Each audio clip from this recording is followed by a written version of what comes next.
Nah, selanjutnya kita pembahasan tentang yaitu kontekstualisasi materi tauhid. Nah, saya akan menjelaskannya. Sebagai seorang muslim, kita dituntut untuk merealisasikan tauhid dalam kehidupan sehari-hari. Nah, karena tauhid adalah ajaran Islam yang sangat dibangun atas syariat-syariat agama. Menurut bahasa sendiri, tauhid adalah bahasa Arab yang berarti mengesahkan atau menganggap sesuatu yang esa itu tunggal. Nah, ajaran dalam Islam yang dimaksud dengan tauhid itu yaitu adalah keyakinan Islam yang dimaksud yaitu keesaan terhadap Allah Subhanahu wa taala sebagai Tuhan yang telah menciptakan, yaitu memelihara dan menentukan segala sesuatu yang ada di alam dunia ini.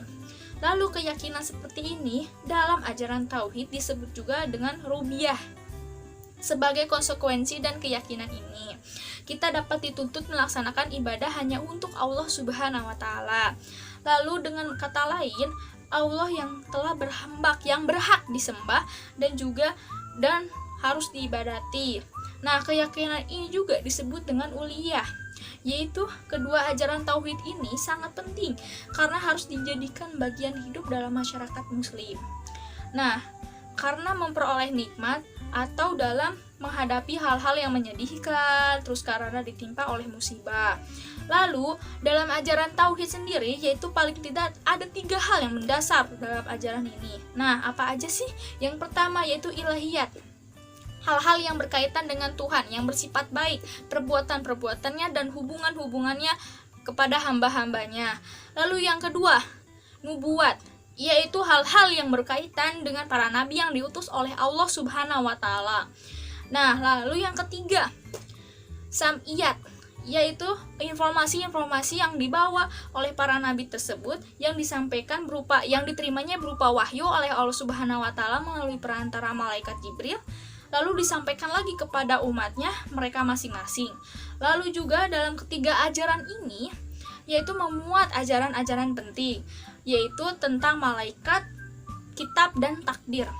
Nah, dari ajaran tersebut itulah ditegakkan rukun-rukun Islam, yaitu berupa syahadat, sholat, zakat, puasa, dan naik haji. Nah, lalu selanjutnya yaitu sebagai ibadah pelengkap sekaligus penyempurna dan disyariatkan pula ihsan, sehari yang harus menyertai dalam berbagai segala ibadah tersebut. Nah, dari buah ketiga itu yaitu yang diyakini adalah baiknya perilaku atau berhubungan dengan Allah Subhanahu wa taala, dengan sesama manusia ataupun dengan alam lingkungannya. Semua ini telah diatur oleh Allah Subhanahu wa taala. Nah, lalu juga direalisasikan oleh Nabi Muhammad SAW dalam kehidupan beliau sehari-hari.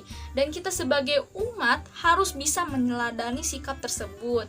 Karena apa? Karena ia adalah Rasulullah kita dan telah tauladan mulia yang harus kita laksanakan.